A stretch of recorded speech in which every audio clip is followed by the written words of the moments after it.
I have more of a personal sharing that I would like to just talk about my understanding of frequency and harmony and sound.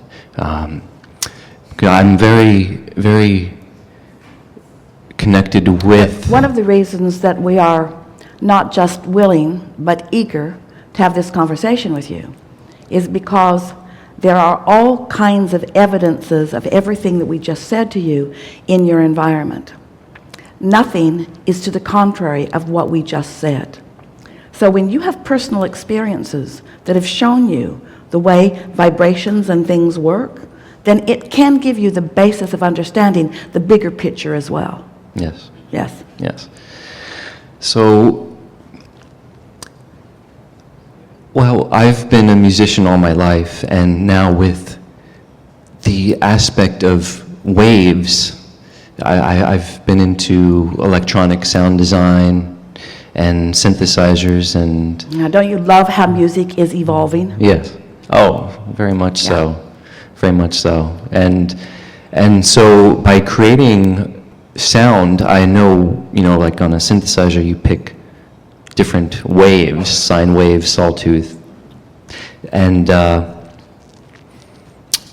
also gone into sound healing, and that kind of opened up a whole new aspect of sound to me. Just as a little aside here, we're going to interrupt you just briefly. There's vibration in everything.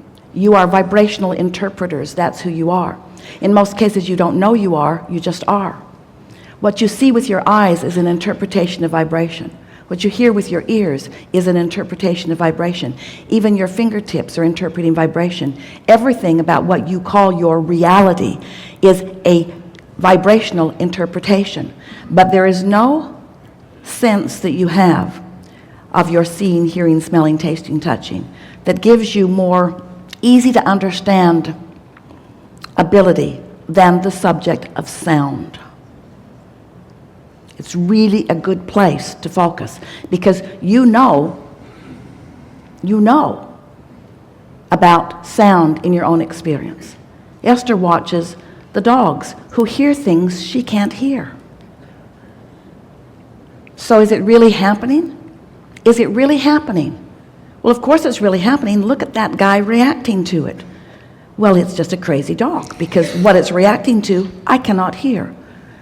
Its receiver, its ability to receive the vibration is different from Esther's. So Esther cannot deny its reality, even though she is not sharing it. And that's really the point that we're wanting to insert here into this discussion, is that there are all kinds of wonderful realities that you are denying yourself with beliefs that are not broad enough to allow them. Yes. Mm-hmm. Yeah. And with sound healing, that really integrated some of my personal inner reflections with my connection to sound. And well, you see, the basic benefit of sound and the reason that it has healing qualities is because if you're willing to focus upon something that is a sound, not a conversation, a sound, not an opinion, a sound, not a problem, a sound, not something that you're wanting to be otherwise, then it has the same capability that meditation does, where you're focused without resistance. And anytime you focus without resistance, your natural vibration raises to a frequency that allows your physical body to be more cooperative with itself. That's why you find healing characteristics in it. It just distracts you from. Imagine the cork bobbing on the surface of the water, and let's call that well-being. Let's call that happy. Let's call that pure positive energy. You can take hold of it and hold it under the water, but it's unnatural for that cork to be under the water. It is naturally buoyant, and so are you. So when you let go of it, it's going to bob back up there where it naturally belongs, and so will you. And sometimes techniques like that cause you to bob. Mm-hmm. Yeah. Mm-hmm. And at the same time, I was studying, the sound healing was more, it focused on shamanism and ancient... Doesn't matter. Yeah. Non-physical will do any song and dance you need to hear. Yeah. to distract you from your disconnection. Yeah. And at the same time, since I've been to electronic sound, at the same time I got introduced to how the voice itself produces its resonance, and the frequencies within the voice really just it's the representation of you. From what I understood, the frequencies in your voice, the resonance in your voice, that's you.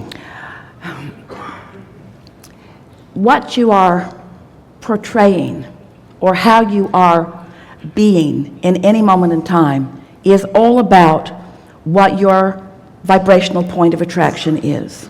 And you just can't fake it. You can put a smile on your face and you can sound different if you want to. In other words, you can accomplish different... You can talk like this. We're just playing with you a little bit. But what you're trying to say and what we are wanting to say is that, yes, how you feel is evidenced by everything that you are. Everything that you are. There are no secrets in this law of attraction-based universe.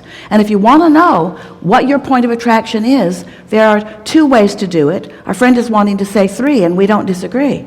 There are 2 ways to do it. Our friend is wanting to say 3, and we don't disagree. There are 3 ways to do it. There are 2, maybe 3 ways to do it. 2 for sure, maybe 3 ways to do it. First is, look at what's unfolding around you, because it reflects how you feel. It reflects what your patterns of vibrational offering are. And by that we mean, it reflects how much of all of the good that you've carved out you're letting in. It reflects the percentage of abundance of well-being that you are eking into your experience by your, in most cases, accidental lack of resistance. Because it's almost no one is deliberately in a state of non-resistance. Most of you are having knee-jerk reactions to conditions, and then you're just allowing a little bit of well-being to eke in around that because you're fickle and you don't have time to focus on all the problems of the world simultaneously. So there are 2, maybe 3 ways to know what your point of attraction is. One, by what's coming around you, because it's evidence of what you've got going on vibrationally every single time. Esther will say to herself, there's a very uncomfortable pattern showing itself to me. I wonder, it must be that guy's fault. She's just kidding, because she knows. She's the common denominator in everything that happens to her. So, what you've got going on vibrationally is shown to you by the way you are realizing life. The other, now that's sort of post-vibrational offering. What's happening is a result of what you've been practicing. But then there is the second way, second of 2, maybe 3 ways, and that is the way you feel. The way you feel is your indication. The way you feel is the indication of your vibrational frequency. And it's not your vibrational frequency in relationship to other instruments. It's your vibrational frequency in relationship to who you really are. That's the only synthesizing you need to do. That's the only resonance that you need to find. Because when you find that resonance, that powerful, resonant you will find the resonance in the universe. But if you, this is a wonderful conversation we're having, if you are deliberately finding resonance with something that is out of resonance with you, it doesn't matter how hard you work, it's not ever going to come together. You know that, don't you? Yeah. And then the third way, appears to possibly be, well, it is. It's the evidence. What you're talking about is you're talking about the vibrations or the synthesizers or the merging of it. That's the evidence. That all dovetails back into the first point that we were making. Yeah. I know there's going to be constant unfoldings of how I'll be working with sound, and part of that is let your interest call you. Mm-hmm. Not someone else's idea. Don't try to fit what you are coming to know with anything that anybody else has ever written down or told you.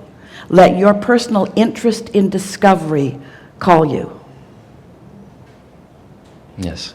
Yeah, that's so fun. That is so fun. Yeah. Because when you let your natural interest call you and you find resonance with who you really are and what you really know. The other day, Esther had such an interesting experience. She has them all the time, you do too, where a sequence of events just came together in a really, what she would formerly have said, unbelievable way. And the results of it were just astonishing. And all of the people who were involved in it stood back in humorous amazement. And Esther was reveling in that and about 15 other things that had happened sort of kind of like it in the days before.